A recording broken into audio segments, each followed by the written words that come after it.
గం గణపతియే నమః. హలో అండి, అందరికి నమస్కారం. అందరూ ఎలా ఉన్నారు? ఈ 2025లో సెప్టెంబర్ నెలలో అంటే భాద్రపద మాసంలో సంకటహర చతుర్థి తిథి ఎప్పుడు వచ్చింది? పూజా సమయాలేంటి? ఈ నెల ఏ నామంతో పూజించాలి? కొత్తగా ప్రారంభించే వాళ్ళు ఈ నెల ప్రారంభించవచ్చా? అలాగే పీఠం పేరేంటి? అన్ని విషయాలు కూడా ఈ వీడియోలో అయితే క్లియర్గా తెలుసుకుందామండి. వీడియోని ఎక్కడ కూడా స్కిప్ చేయకుండా లాస్ట్ వరకు చూస్తే కనుక మీకు అన్ని విషయాలు కూడా క్లియర్గా అర్థమవుతాయండి. ప్రతి మాసంలో పౌర్ణమి తర్వాత వచ్చే బహుళ చవితిని సంకష్టహర చతుర్థిగా మనం జరుపుకుంటూ ఉంటామండి. ఈరోజు సంకష్ట గణపతిని నియమనిష్టలతో పూజిస్తే సంకటాలన్నీ తొలగి మనం అనుకున్న అన్ని పనుల్లోనూ విజయం చేకూరుతాయని మన ఒక నమ్మకం అండి.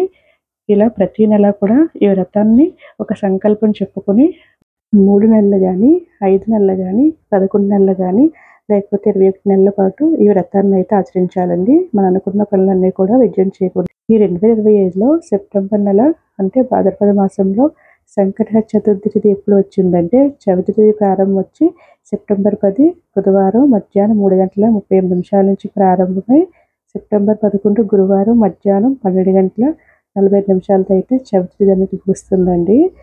మనకి చవితి తిథి చంద్రోదయానికి ఎప్పుడు ఉంటుందో అప్పుడే వ్రతాన్ని ఆచరించాలి కాబట్టి 2025 సెప్టెంబర్ 10 బుధవారం నాడు సంకటహర చతుర్థి వ్రతాన్ని ఆచరించాలండి. అలాగే ఈ నెల నామం వచ్చి విఘ్నరాజ మహాగణపతి అనే నామంతో పూజించాలండి. అలాగే పీఠం పేరు వచ్చి విఘ్నేశ్వర పీఠంతో పూజించాలండి. చంద్రోదయ సమయం వచ్చి 2025 సెప్టెంబర్ 10 బుధవారం రాత్రి 8:06 ఈ చంద్రోదయం సమయం అనేది ప్రాంతం బట్టి మారుతూ ఉంటుందండి. మీకు ఎవరికైనా సరే టైం అనేది కావాలంటే కనుక నాకు ఒకసారి కామెంట్ చేయండి, నేను మీకు మెసేజ్ చేస్తాను. కొత్తగా ప్రారంభించే వాళ్ళు ఈ నెలలో ప్రారంభించవచ్చా అంటే ప్రారంభించవచ్చండి. ఈ నెల బుధవారంతో కలిసి రావడం ఇంకా విశేషమండి. ఇదండి వీడియో. సంకటహర చతుర్థి వ్రతానికి సంబంధించిన అన్ని వివరాలు కూడా ఈ వీడియోలో మీకు అందించానని అనుకుంటున్నాను. నా వీడియో నచ్చితే కనుక ప్లీజ్ లైక్ చేయండి, షేర్ చేయండి, సబ్స్క్రైబ్ చేసుకోండి. మరొక వీడియోతో మళ్ళీ కలుద్దాం.